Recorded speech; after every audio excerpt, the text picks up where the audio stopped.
Hello. Hello. हाँ जी। हाँ sir, साहब भैया आप पवन दास बोल रहे हैं? हाँ जी। हाँ भैया, मैं गुड़िया बोल रही हूँ मुंबई नाला सुपारा से। जी बोलिए। मैंने पहले गुरु जी के बारे में मालूम नहीं था मुझे। जी। मेरा एक लड़का था, 10 साल का हो गया था। पहले मैं इनके बारे में कुछ पता नहीं था। जी। गुरु जी के बारे में मैं अन्य पूजाएं करती थी, 9 दिन का नवरात्र रखती थी, भोले बाबा का व्रत करती थी।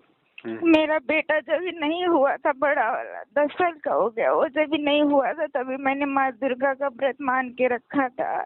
मैं व्रत करती थी, उपासना करती थी। जब भी वो हुआ 9 दिन का नवरात्र, सब हवन पूजा, सब जितना भगवान शक्ति जितना ज्ञान दिए थे उस हिसाब से मैं करती थी। तो अभी 2 महीने, अभी जून मई में शादी था गांव में मेरे। जी। तो हम लोग गांव गए, शादी होती सब अच्छे से हो गया, सब बीत गया। इसके बाद में मेरे पति का एक्सीडेंट हो गया 9 जून को। हम लोग इधर आने के लिए टिकट निकालने वाले थे, जब भी इनका एक्सीडेंट हो गया 9 जून को। इनके मुंह का 2-3 हड्डियां टूट गई, मुंह का सिरदर्द हुआ, मुंह बंद हो गया, 2 महीने के लिए मुंह ब्लॉक किया गया। फिर हम उस तकलीफ में जूझ रहे थे। फिर इसके बाद में 6 अगस्त को इनके मुंह का थोड़ा सा ऊपर का मुंह खुला गया, थोड़ा सा बोलने लगे, थोड़ा सा चम्मच से कुछ ब्रेड वगैरह सब खाने लगे। इसके बाद में 6 अगस्त को मेरा लड़का बड़ा वाला 10 साल का था। अभी 1 अक्टूबर में उसका 10 साल पूरा हो जाता है।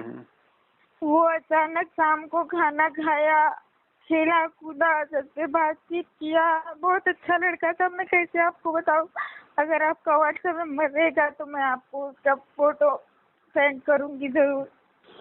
जी। तो फिर वो अचानक मेरे से बात किया, खा पी के तुरंत गिरा और तुरंत खत्म हो गया। अब कितनी तकलीफ आपको बताऊं भैया, समझ में नहीं, कैसे बताऊं, क्या क्या बताऊं कि तकलीफें हल्की हो जाए। तुरंत खत्म हो गया, मतलब एक शब्द ना वो कुछ बताया ना उसको कुछ हुआ, कहा कुछ भी नहीं। हम लोग की आँख के सामने ऐसे ही तुरंत वो हमें छोड़ के चला गया। इसके बाद हमें फिर 2 महीने का फिर अंतिम संस्कार जो भी होता है गांव में उसका हुआ। इसके बाद फिर हम लोग आ गए यहाँ।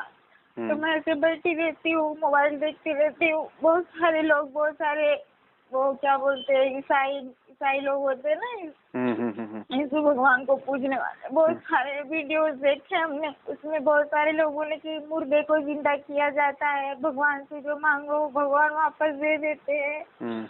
फिर ऐसे देखते देखते हमें प्रभु संत रामपाल जी की वीडियो सामने आई। फिर हमने 2-3 दिन अनदेखा किया। इसके बाद फिर हमारे दिमाग में ऐसा हुआ कि मैं एक बार ये देखूं क्या है सही क्या गलत है।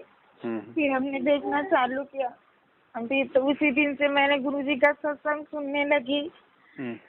जब भी मुझे टाइम मिलता है, सुबह शाम दोपहर में, शाम से जब फ्री होती हूँ तो बस सत्संग में लगी रहती हूँ। गुरुजी की अनेक वीडियो जितनी दिखती है, जितना मेरे मन में होता है उतना मैं देखती हूँ। इसके बाद मुझे क्या हुआ कि कबीर साहिब ही सत्य भगवान है, बाकी सब लोग झूठे, हम लोग की तरह इंसान है। जब कोई सहारा नहीं किया, कोई मदद नहीं किया तो सब हम लोग के जैसे इंसान है। लेकिन सत्य भगवान कबीर दास जी है। मैंने उधर 2-3 दिन बहुत ध्यान से देखा, बहुत ऐसे मतलब हमेशा ध्यान में मेरे दिमाग में यही चलता रहा कि जब भगवान सत्य धरती पे है तो हमारा भी रक्षा करेंगे, मेरा बेटा वापस देंगे मुझे। जब वो मुर्दे को जिंदा करते हैं तो मेरा बेटा वापस देंगे। फिर मेरे दिमाग में फिर मुझे 2 दिन सपना आया। रात को सोई थी ऐसे, एक दिन ऐसे बहुत 12-1 बजे रात तक ऐसे देखती रह गई गुरु जी का सत्संग। फिर रात को सोई थी तो मुझे स्वप्न में आ गया कि ऐसा मेरे घर में एक खिड़की है। खिड़की से मैं बाहर निकल रही हूँ तो देख रही हूँ 2 आदमी हैं, सर पे कुछ लिए हुए है, वो सफेद जैसे भगवान जी पहनते हैं, उनका जो पहना हुआ है। वैसे 2 आदमी हैं, सर पे कुछ लिए हुए आ रहे, तो मैंने डर के भागी। मैं बोली पता नहीं कौन भूत प्रेत है, ऐसा करके डर से भागी अंदर। फिर उस दिन सुबह दोपहर को मैं काम धंधा करके फ्री हुई, थोड़ी देर सत्संग सुनी, फिर मुझे नींद आ गई, फिर मैंने मोबाइल बंद करके सो गई। फिर इसके बाद में वही सपना मुझे फिर दिख रहा है कि संत रामपाल जी भगवान है कि कौन है मुझे ये नहीं पता, लेकिन वैसे कपड़ा पहने 2 जन आ रहे। फिर मैंने देख के फिर मैं खिड़की बंद करके अंदर आ गई कि पता नहीं कौन है। मुझे डर सा लगा कि पता नहीं कौन है। फिर उस दिन से ना 2 दिन अनदेखा थी, मैंने ध्यान नहीं दिया 2 दिन। फिर मैं कुछ और वीडियो देखने लगी और बहुत सारे वीडियोस आते हैं भगवान के नाम से। फिर मैं 2 दिन उनको देखी। फिर इसके बाद में फिर मुझे वो सपना सब बंद हो गया। फिर इसके बाद में मेरे दिमाग से फिर चलने लगा कि मैं भगवान संत रामपाल जी ही भगवान है, बाकी और कोई नहीं, सब झूठ। मतलब फोन किया वो यीशु भगवान के पुजारी को, मैंने 2-3 बार फोन किया उनको, ऐसे से आपसे बात कर रही हूँ। मैंने उनको ये सब बातें बताई। जब आप में इतनी शक्ति है मेरे ऊपर भी तो दया करो। मेरा कोई सहारा नहीं है, मेरा पति है वो भी बीमार है। बीमार मतलब अभी काम भी से जाने लगे, दवाइयाँ चल रही है उनकी। तो लोग ने बोला कि जो मुर्दे हो जाते हैं, जो मर जाते हैं, वो वापस नहीं आते। फिर मुझे फिर से वही तकलीफ चालू हो गई कि फिर से मैंने निराश हो गई कि अभी कुछ नहीं होने वाला। फिर मैंने रामपाल भगवान जी का वीडियो देखने लगी, तो मैंने फिर आपका वीडियो देखा। अब 2-3 दिन 4 दिन से लगातार मैं आपका वीडियो लगातार देखती हूँ। तो मैंने नंबर निकाला, मैं बोली मैं आपसे एक बार बात करती हूँ। जी। देखो बहन, बात ऐसी है, अगर संत रामपाल जी महाराज जी को आप भगवान मानती हो, परमात्मा मानती हो, वे तो खैर है ही परमात्मा। तो परमात्मा तो बहन जी कुछ भी कर सकता है। परमात्मा तो मुर्दे को जिंदा कर सकता है। परमात्मा उसी आत्मा को आपके परिवार में जन्म दे के दोबारा भेज सकता है। परमात्मा तो कुछ भी कर सकता है बहन।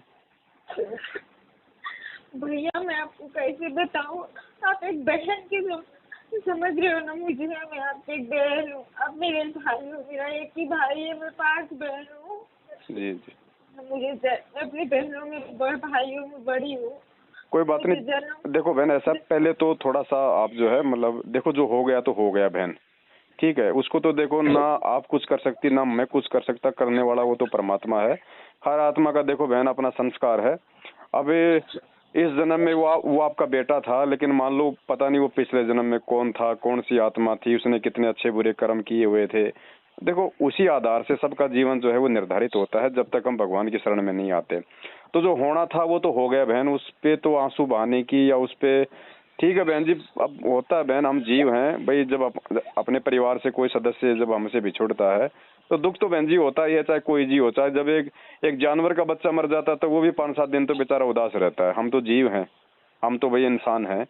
लेकिन थोड़ा सा शांत, थोड़ा सा मतलब धैर्य रखो, और जो भी बात है थोड़ा एक मतलब आराम से बताओ, फिर आगे कोई रास्ता निकलेगा परमात्मा के दया से। भगवान है बहन जी धरती पे, हम उनके सत्संग सुनेंगे, हम उनकी शरण में आएंगे, परमात्मा दया करेगा। जब ज्ञान होगा तो हमें रिश्ते नातों की सच्चाई भी हमारे को समझ में आएगी, तभी तो ये मोह हमारा हटेगा। भाई आपके साथ जैसे बहन जी पहली बार तो हुआ नहीं है। अब ये तो पता नहीं दुनिया में, ये तो जब से सृष्टि चल रही है तब से ये तो हर किसी के परिवार में कोई न कोई जाता ही है बहन जी। भाई कोई जो है 10 साल की उम्र में चला गया, कोई 50 साल की उम्र में चला गया, कोई 80 साल की उम्र में चला गया। जाना तो सबने बहन जी। कल को आपके और बच्चा हो जाएगा, एक दिन वो भी जाएगा, है कि नहीं। जाना तो यहाँ पे बहन जी, यहाँ पे सबने है। तो ये चीजें हमारे को थोड़ा ज्ञान से ही हमारे को आएंगी समझ में। तो जो हो गया वो हो गया। अब थोड़ा हम मतलब धैर्य से बात करें, ताकि आगे फिर ये क्यों हुआ। भाई अगर हम भगवान की भक्ति करते, या हम कोई सही भगवान की भक्ति करते, हम कोई सच्चे सतगुरु की शरण में होते, तो बहन जी परमात्मा तो मरे हुए को जिंदा कर सकता। तो क्या जिंदगी की वो उम्र नहीं बढ़ा सकता था। लेकिन आज से पहले हमारे पास में भक्ति नहीं थी, हम इन देवी देवताओं के पीछे लगे हुए थे, इनको फालतू में मतलब परम शक्ति मान के, हम इनको भगवान मान के। अब देखो, अब आपको नया रास्ता दिया है परमात्मा ने। आप जी गुरु जी के सत्संग सुन रहे हो, सच्चाई आपको भी समझ में आ रही होगी कि भाई वास्तव में असली भगवान कौन है और आधा अधूरा भगवान कौन है। अब आगे हमारे परिवार में और कोई संकट ना आए, उसके लिए तो बहन जी अब हमारे को एक रास्ता चुनना पड़ेगा ना परमात्मा की भक्ति का। हाँ, मैं आपसे ये कहना चाहती है भैया जी भगवान सत्य है, सबका मांगना पूरा करते हैं, सबकी तकलीफें दूर कर दे, तो मुझे मेरा बेटा वापस दे। देखो बहन जी मैंने आपको बताया ना, भगवान तो बेटा वापस दे सकता है, उसने मुर्दों को जिंदा उसने किया है। आपने गुरुजी के सत्संग सुने होंगे, वो आपके लिए भी कर सकता है। लेकिन थोड़ा सा आप पहले गुरुजी के थोड़ा ज्ञान मार्ग में आओ, पहले थोड़ा गुरुजी के सत्संग सुनो, उसके बाद बहन जी आप खुद नहीं चाहोगी कि मेरा वही बेटा जिंदा हो जाए। आप खुद नहीं चाहोगी बहन, आपको समझ में आएगा कि आपके साथ जो हुआ है वो। अब बहन दास आपको कौन से तरीके से समझाए, अगर आपको गुरुजी की अगर शरण आपको मिल जाती है, अगर आप गुरुजी की भक्ति पे अगर आप लग जाती हैं, तो बहन आप ये निश्चय करके मान लेना कि आपके साथ जो हुआ है वो आपके लिए अच्छा हुआ है, आपके लिए अच्छा हुआ है, आपके आत्म कल्याण के लिए। क्या पता वही बच्चा आगे चल के 20 साल बाद मेरा आपको घर से मार काट के निकाले। आप नहीं देखते दुनिया के अंदर क्या हो रहा है। आज अगर कोई गुंडा बन के बैठा है, कोई अगर गैंगस्टर बन के बैठा है, वो भी कभी बच्चा होगा छोटा सा, वो भी अपने माँ बाप को इतना ही प्यारा लगता था। क्या उन माँ बाप को मालूम था कि आगे चल के वो डॉन बन जाएगा, वो गुंडा बन जाएगा, समाज में हमारी बेइज्जती का वो कारण बनेगा। बहन जी वो परमात्मा अंतर्यामी है, उसको पता है कि इस बेटी के लिए इस बच्चे का जीवित रहना सही था या गलत था, और वो उस बेटे के लिए भी अच्छा हुआ। क्या पता वो बेटा आपके परिवार में रह के भक्ति नहीं कर पाता और भगवान ने उससे भक्ति करवा के उसका मोक्ष करना हो, सदा सदा के लिए उसको जन्म मरण से दूर करना हो, तो परमेश्वर ने उसका भी शरीर छुड़वा दिया, और क्या पता भगवान ने उसको किसी अच्छे घर में जो है वो जन्म देके और अपनी शरण में ले लिया हो अभी तक। तो ये तो बहन जी उस परमात्मा के लेवल के काम है। जब हम गुरुजी के सत्संग सुनेंगे तब हमें इन गहराइयों का पता चलेगा, और तब हमारी ये लालसाएं थोड़ी यहाँ से बहन जी वो हटेंगी। हमारे मन में हमेशा ही चलता रहता है, लेकिन हमें एक बार जिस बात हो जाएगी इसके बाद हम अपना आत्महत्या कर लेते, हम उसके लिए नहीं जी पा रहे। उसकी यादें हमें बहुत सवाई, एक बच्चा और है, लेकिन उसके अंदर हमें वो चीजें नहीं दिखती जो उसके अंदर दिखती। वो इतना छोटा था, जबकि पूजा पाठ सब आपको कैसे बताऊं उसकी सच्चाई। वो दास समझ सकता है बहन जी, मेरे भी 2 बच्चे हैं, मैं भी जानता हूँ इन चीजों को। लेकिन बहन जी ये मोह ममता इतनी आसानी से जो है नहीं छूटने वाली है। थोड़ा गुरुजी के सत्संगों को सुनो, आपको सच्चाई का पता चलता जाएगा। अगर भगवान आपके लिए कर देगा, मान लीजिए चलो भगवान ने आपके लिए आपका बेटा, परमात्मा ने गुरुजी ने आपका बेटा जीवित कर दिया, वापस ले आए गुरुजी हैं, और जब लोगों को मालूम पड़ेगा तो पूरी दुनिया फिर अपना कोई तो अपना दादा वापस मांगेगा, कोई अपना बाप वापस मांगेगा, कोई अपनी पत्नी वापस मांगेगा, और नहीं देगा तो फिर उस भगवान को फिर पड़ेंगी गालियां। तो परमात्मा ऐसे अपना विधान नहीं तोड़ता है बहन जी। अगर आपकी ज्यादा लालसा होगी और यदि आप गुरुजी की शरण में आ जाओगी, तो परमात्मा आपके पेट से उसी आत्मा को वापस भेज सकता है, एक नए सिरे से, एक नया जन्म देके। लेकिन परमात्मा इस तरीके से नहीं करेगा, जो आप चाह रही हैं उस तरीके से नहीं करेगा परमात्मा, क्योंकि परमात्मा के भी कुछ नियम है बहन जी, उसका भी अपना कुछ विधान है। तो इन चीजों को थोड़ा सा आप जी समझो, और आप गुरुजी के सत्संगों की तरफ थोड़ा सा गहराई से बढ़ो आगे। धीरे धीरे 2, 4, 5 महीने में देखना बहन, आपके इतना सब कुछ समझ में आ जाएगा। आप खुद 4, 5 महीने बाद ये कहोगे कि भगत जी उस समय मैं जो डिमांड कर रही थी वो मेरी ना समझी थी, मुझे ज्ञान नहीं था, इसलिए मैं भगवान से ऐसा मांग रही थी। आप जी खुद कहोगी ये बातें 4, 5 महीने बाद, अगर आप सत्संग सुनोगे तो परमात्मा के। गुरु जी का कोई नंबर नहीं है जिससे एक बार उनसे बात हो जाए। बहन जी गुरु जी का कोई नंबर नहीं है, और गुरु जी जो ये सत्संग है यही असली गुरु जी है। फिलहाल तो यही गुरु जी है, क्योंकि ये सत्संग ही आपको धैर्य देंगे, आपको सांत्वना देंगे, आपको सच्चाई से जो है परिचित करवाएंगे। और गुरुजी भी आएंगे, जब आ जाएगा समय तो परमात्मा भी आएंगे, फिर आप परमात्मा से आमने सामने भी बात कर लेना। लेकिन उस समय तक आपको कोई शंका रहेगी नहीं, क्योंकि गुरुजी ज्ञान से आपको इतना दृढ़ कर देंगे, आपको हकीकत का पता चल जाएगा कि पता नहीं ऐसे तो कितनी बार मैं बहन जी आप एक आत्मा हो परमात्मा की, आपके असंख्य जन्म हो लिए, पता नहीं आप भी तो किसी जन्म में पता नहीं 4 साल की होके मरी हो, किसी जन्म में आपने 10 साल का होके शरीर छोड़ा है। तो ये तो बहन जी हर आत्मा के साथ में है, ये तो ठीक है। वो आपका बेटा था इसलिए आपको इतनी परेशानी हो रही है, बाकी तो आपके शहर में हजारों मरते हैं 10-10 साल के बच्चे, आपको उनके लेके परेशानी क्यों नहीं हो रही? तो ये चीजें हमने समझनी है बहन जी। ये काल भगवान जो है, यहाँ का जो भगवान है, ये हमारे को इसी प्रकार से मोह ममता में फांस के और हमारा जीवन मतलब ये बर्बाद करना चाहता है। तो ये चीजें थोड़ा ज्ञान से समझ में आएंगी बहन जी। देखो वो जो बच्चा था आपका, उसके लिए भी बहुत अच्छा हुआ। यहाँ जो होता है बहन जी अच्छा ही होता है, क्या पता भगवान उसे भक्ति करवा रहा हो, आप उसके लिए रो रही हैं और वो किसी भगत के घर में जन्म लेके वो वहां पे सत्साहिब कर रहा है और आपके लिए भी अच्छा हो गया। क्या पता वो 30 साल का होके वो क्या पता वो शराबी बन जाता, आपको भी मारता रोजाना। तो इन चीजों को समझो बहन, ये गुरुजी के जब सत्संग सुनोगी तब आपको ये गहराइयां पता चलेंगी। ये जो ईसाई धर्म वाले हैं, मुर्दे को जिंदा कर दिया, ये कर दिया, ये सब पाखंड है, ढोंग है बहन जी, ये तंत्र मंत्र हैं। ये भी ऐसा कर सकते हैं, कोई बड़ी बात नहीं। जो ये दिखाते हैं ना ये इसमें मोबाइल वगैरह में, हाथ को यूं कर देते हैं वो सारे नीचे गिर जाते हैं। अरे नालायक को नीचे गिरने से कोई मोक्ष हो गया क्या? ये तो काल के जाल हैं बहन जी, लोगों को भ्रमित करना था कि इस गुरुजी की शरण में कोई ना आ जाए, क्योंकि दुनिया तो चमत्कार को नमस्कार करती है ना, और भगवान चमत्कार करता नहीं, क्योंकि भगवान का कुछ एग्रीमेंट है। भगवान हमारे को ज्ञान से मजबूत करना चाहता है, ज्ञान से बढ़ के कोई चमत्कार नहीं है। तो हमारा तो इस मार्ग में आके सीधा मोक्ष होना है, और वो जो ढोंग कर रहे हैं, पाखंड कर रहे हैं, उनको अगले जन्म में गधा, कुत्ता और सुअर बनना है, उनको 84 लाख में जाना है। तो ये ज्ञान मार्ग है बहन जी। आप गुरुजी के सत्संग सुनो, आपको भगवान भी समझ में आ जाएगा और आपको हकीकत भी समझ में आ जाएगी कि मेरे साथ जो हुआ उस परमात्मा ने बहुत अच्छा किया। बहन जी आपको एक नया जीवन मिलेगा, आपको एक शांति मिलेगी आपको।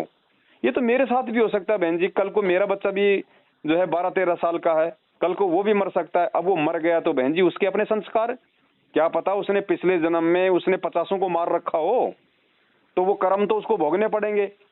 अब मैं तो सोचूं मेरा बेटा, अरे मेरा बेटा कहाँ है भैया?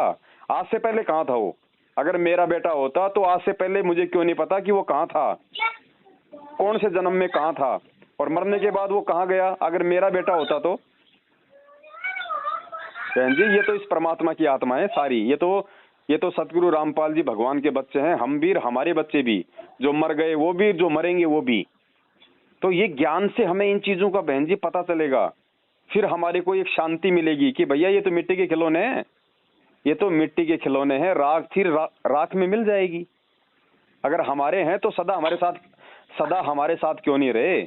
और अगर हम हैं, अगर हम किसी के थे तो फिर हम उनके साथ क्यों नहीं रहते सदा? हमारे भी तो माता पिता, नाना नानी, दादा दादी थे, अगर वो हमारे होते तो वो क्यों छोड़ के चले गए हमें?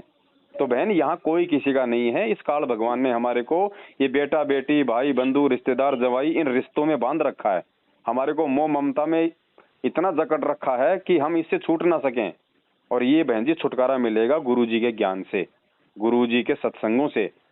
और ऐसे यदि हम रिश्तों में बंधे रहेंगे तो बताओ हमारा मोक्ष कैसे होगा? क्योंकि यहाँ का तो विधान है, अंतिम समय में मरते समय जिसकी जिसमें आस्था रह जाएगी वो वही गधा, कुत्ता, सुअर बन के वापस जन्म लेगा।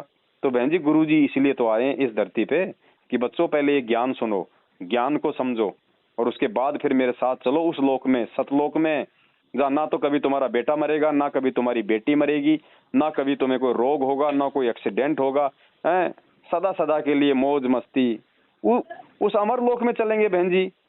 वहां पे आपका वो बेटा भी आ जाएगा जो आपसे जो आज आपसे वो बिछुड़ गया है, वापस हमारा वहां पे एक नया परिवार बना देगा भगवान, सदा सदा के लिए अमर परिवार बना देगा परमात्मा, कोई नहीं मरेगा फिर वहां पे।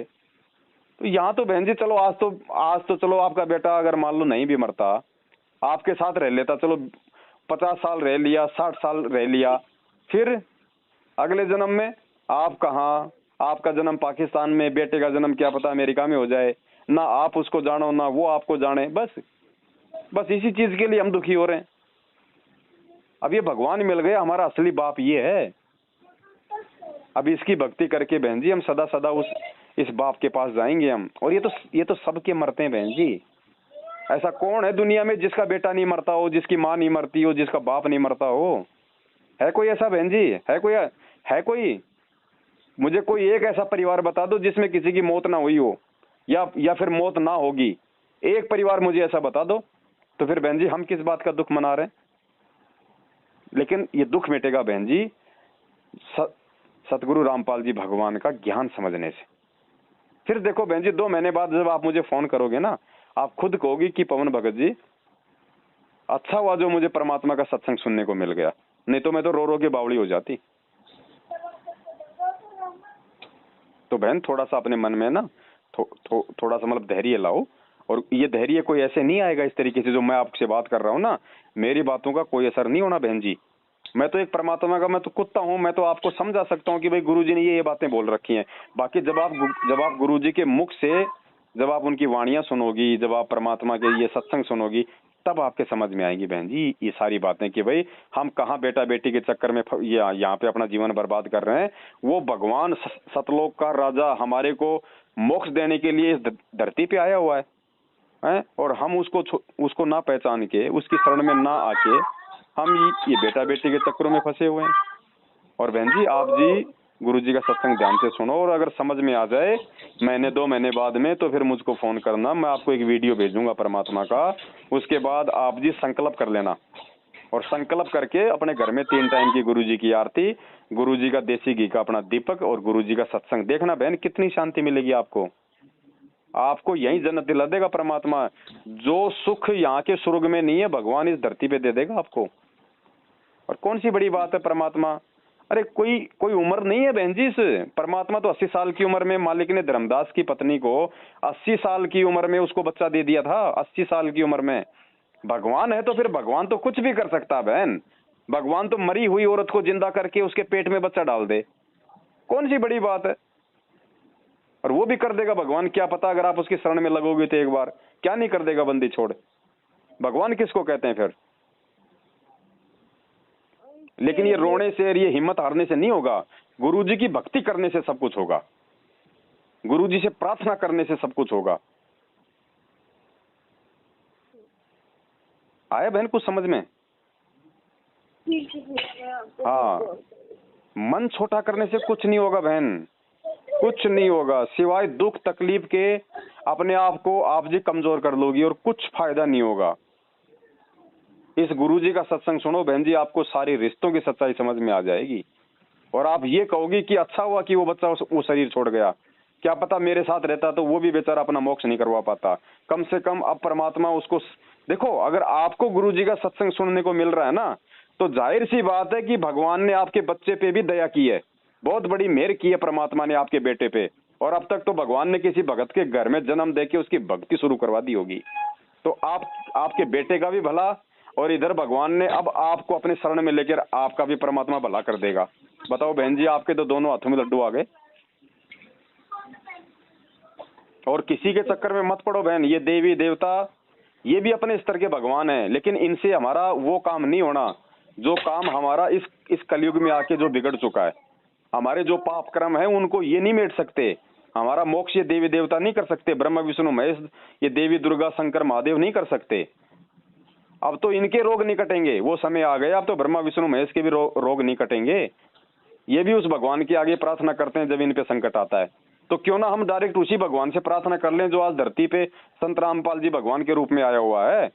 और देखो बहन, सौभाग्य आपका, 8.5 अरब की जनसंख्या है इस दुनिया की, और भगवान ने देखो कैसे आपको पकड़ लिया, कैसे भगवान ने आप तक मोबाइल के माध्यम से अपने सत्संग पहुंचा दिए, और आप उनके सत्संग भी सुनने लग गई।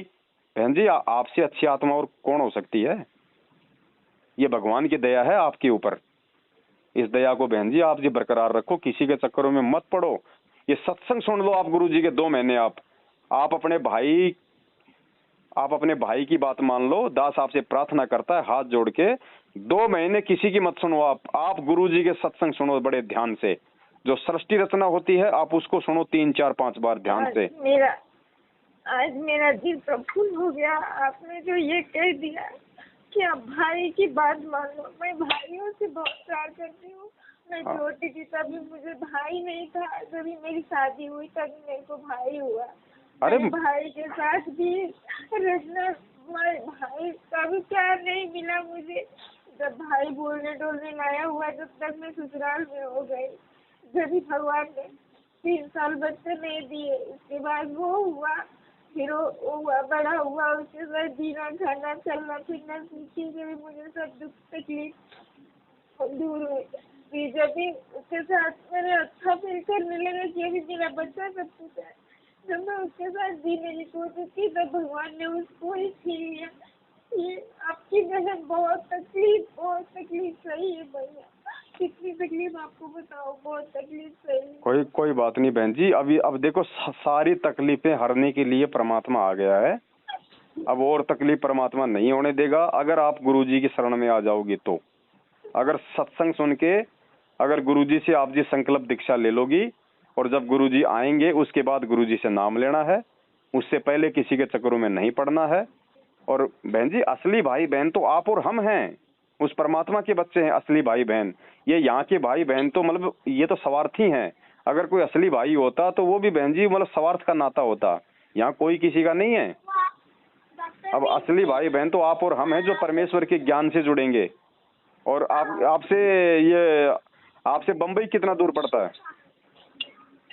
मुंबई यहाँ से नाला सुपारा में रहते थे, मुंबई यहाँ से 2-2.5 घंटे का रास्ता है। तो आप एक काम करना बहन जी, 27 तारीख को है ना एक छोटा सा साध संगति का प्रोग्राम है बम्बई में। मैं आपको उसका एड्रेस भेज दूंगा। ये आपका व्हाट्सएप नंबर है? हाँ ये मेरा व्हाट्सएप नंबर है ये व्हाट्सएप न चलता है इस पे? हाँ इस पे। हाँ तो ठीक है, मैं आपको एक पैम्पलेट भेजता हूँ, उस पे अपनी 2 बहनों के नंबर हैं, एक तो मेघा दासी है और एक करुणा दासी है, उनके नंबर हैं। आप उन दोनों बहनों को फोन करना कल सुबह और बोलना कि जयपुर वाले पवन भाई ने मुझे नंबर भेजे हैं आपके, और मैं अभी गुरुजी का सत्संग में सुन रही हूँ, अभी मैं थोड़ा धीरे धीरे। और अभी 27 इसी महीने की 27 तारीख को बम्बई में छोटा सा प्रोग्राम है हम भक्तों का है, वहाँ पे गुरुजी को भोग लगाया जाएगा। अगर समय मिले तो उन बहनों के से आप सुबह बात करना, और 26 तारीख को या 27 तारीख को जैसे भी आपको समय मिले आप परमात्मा का भोग प्रसाद लेने के लिए एक बार आप उस प्रोग्राम में बहन जी आप जरूर आना, है ना? हाँ, और बाकी कोई भी दिक्कत हो, कोई भी बात पूछनी हो, कोई भी शंका हो तो ये आपका भाई है, ये मेरे नंबर हैं, ये नंबर सेव कर लो आप जी पवन दास के नाम से। आप मुझे फोन करना निश्चिंत होके, ठीक है बहन? ठीक है भैया। और बिल्कुल नो टेंशन, बिल्कुल बहन जी। देखो जिस आत्मा को जहाँ जाना था वो चली गई, उसका अपना संसार है, उसका रखवाला भगवान है। आप और हम रक्षा नहीं कर सकते बहन जी। चलो ठीक है, हम तो अपने घर पे बच्चा है उसको नहला देंगे, दुला देंगे, खिला देंगे, हम उसको पिला देंगे। हमने बच्चे को स्कूल के लिए भेज दिया, रास्ते में बस एक्सीडेंट हो गई, वहां कौन रक्षा करेगा? भगवान करता है ना, ये या फिर हम करेंगे? हम तो अपनी खुद की रक्षा नहीं कर सकते भाई, हम बच्चों की हम क्या रक्षा करेंगे? तो बहन जी जब हम भगवान की शरण में आ जाएंगे तो हमारी भी रक्षा होगी और बच्चों की भी रक्षा होगी, और सारे काम ठीक करेगा वो मालिक। तो मैं आपको वो पैम्पलेट भेज रहा हूँ, आप सुबह उन बहनों से संपर्क करना, है ना? और मालिक की चर्चा करना, आपका धीरे धीरे परमात्मा सारा दुख सारा बोझ हल्का कर देगा। और गुरुजी को मत भूलना, बिल्कुल भी ध्यान रखना, गुरुजी को मत भूल जाना बिल्कुल भी। बड़ी मुश्किल से तुझे भगवान मिला है। ठीक है बहन, रखूं? ठीक है, हाँ प्रणाम। हाँ सत्साई बहन। सत्साई।